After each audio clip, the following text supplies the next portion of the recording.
আসসালামু আলাইকুম, আশা করি আপনারা সবাই অনেক ভালো আছেন। নতুন একটা টেক নিউজ ভিডিওতে আপনাদের সবাইকে স্বাগতম।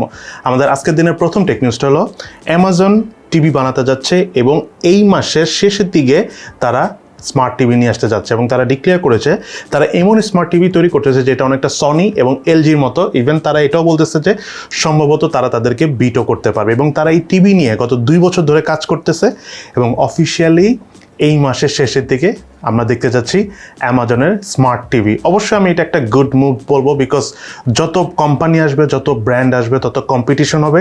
মাঝখান দিয়ে আমরা যারা ইউজার আছি আমরা কম দামে টিভি পাবো। অবশ্য কম দামে ভালো জিনিস পাবো এটাই আশা করি। কম দামে আবার আজে বাজে জিনিস পেলে তো আবার লস হয়ে যাবে। বাট কম্পিটিশন থাকা ভালো মার্কেটে, এতে নতুন নতুন জিনিস পাওয়া যায়। আদারওয়াইজ সে পুরাতন সনি স্যামসাংয়ের মতো একটু চেঞ্জ করে আনতো আর অনেক প্রাইসে টিভি বিক্রি করতো, সেটা কিন্তু আমাদের জন্য অনেক লস হতো। বাট এখন অনেক কোম্পানি এসেছে, টিভি কোম্পানিগুলো বাধ্য হচ্ছে আপডেট এনে দেন মার্কেটে বিক্রি করার জন্য।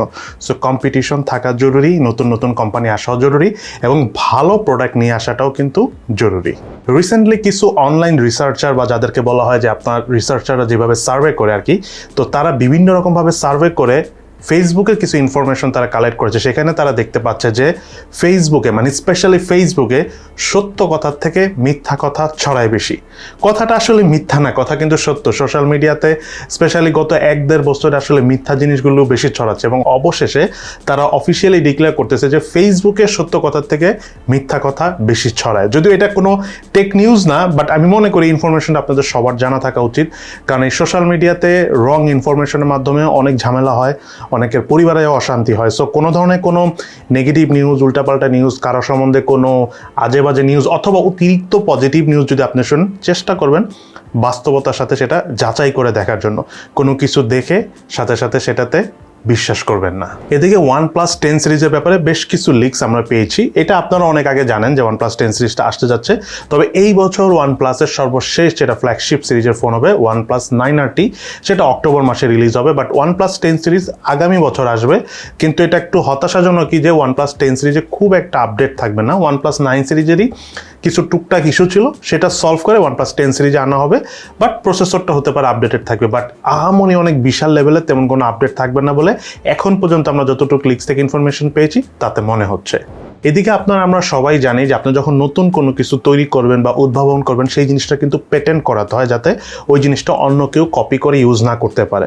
সো রিসেন্টলি অস্ট্রেলিয়া এবং সাউথ আফ্রিকা তারা হলো আর্টিফিশিয়াল ইন্টেলিজেন্সের মাধ্যমে কিছু জিনিস তৈরি করেছে এবং তারা তাদের নিজের দেশে সেগুলো জিনিসের পেটেন্ট দিয়েছে। বাট আমেরিকাতে তারা পেটেন্ট দিতে রাজি হয়নি, কারণ আমেরিকার কথা হলো একমাত্র মানুষই পারবে কোনো কিছু পেটেন্ট করাতে। কোনো কিছু আর্টিফিশিয়াল ইন্টেলিজেন্সের মাধ্যমে যদি তৈরি করা হয়, সেটার পেটেন্ট আর্টিফিশিয়াল ইন্টেলিজেন্সকে দেওয়া হবে না। সো মানুষ যদি তৈরি করে আর্টিফিশিয়াল ইন্টেলিজেন্সের মাধ্যমে এবং মানুষ যদি সেটা নিজে অ্যাপ্লাই করে তাহলে পাবে।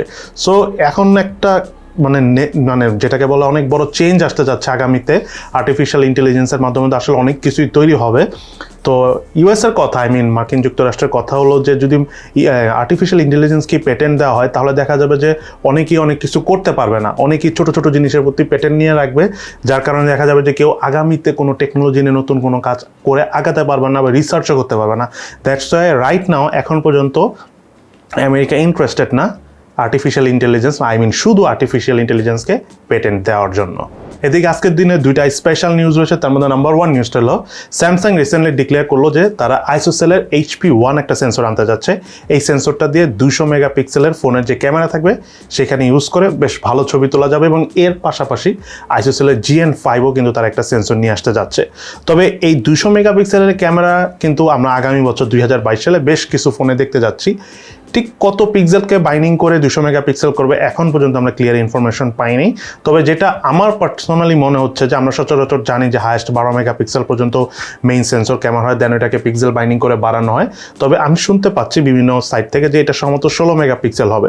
সো 12 মেগাপিক্সেল থেকে যদি 16 মেগাপিক্সেল হয় তাহলে কিন্তু একটা ম্যাসিভ আপডেট হবে ক্যামেরাতে।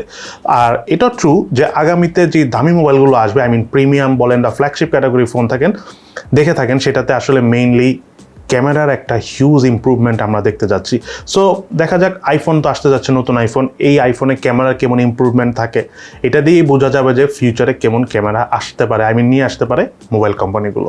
এবং আমাদের আজকের দিনের সর্বশেষ নিউজটি হলো, চায়না রিসেন্টলি ডিক্লেয়ার করেছে যে তাদের দেশে বাচ্চারা, অর্থাৎ 18 বছরের নিচে যারা রয়েছে বাচ্চা কাচ্চা, তারা যদি গেমস খেলে তাহলে প্রতিদিন ম্যাক্সিমাম 1 ঘন্টা গেমস খেলতে পারবে, এবং সেটা হলো রাত 8টা থেকে 9টা পর্যন্ত।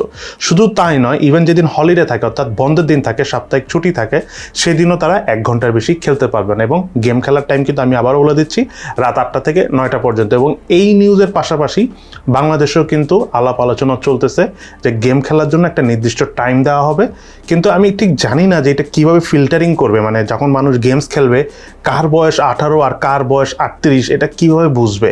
মেবি কোনো একটা ওয়ে বা কোনো একটা ফিল্টারিং, কোনো একটা সিস্টেম তো অবশ্যই বের করা হবে, যার মাধ্যমে হতে পারে এটা মেনটেন করবে। বাট আমি স্টিল মনে করি এইটা মাচ মোর বেটার। কারণ হলো, পুরো বন্ধ করে দিলে, আমি তো এর আগেও ভিডিওতে বলেছি যে যারা স্ট্রিমিং করে, প্রফেশনালি গেমিং করে, যাদের গেমিংয়ের মনে করেন যে চ্যানেল আছে, তাদের জন্য কিন্তু একদম 100% লস হয়ে যায়। সো এইটা যদি হয়, দেন যারা প্রফেশনাল আছে তাদের জন্য সব দিক থেকে ঠিক আছে, অপর দিকে যারা বাচ্চা কাচ্চা রয়েছে গেমস খেলে, তাদের জন্য কিন্তু সব দিক থেকে পোষায় যায়। তবে আমি মনে করি 1 ঘন্টা একটু বেশি কম হয়ে যায়, 2 ঘন্টা হলে ভালো হয়।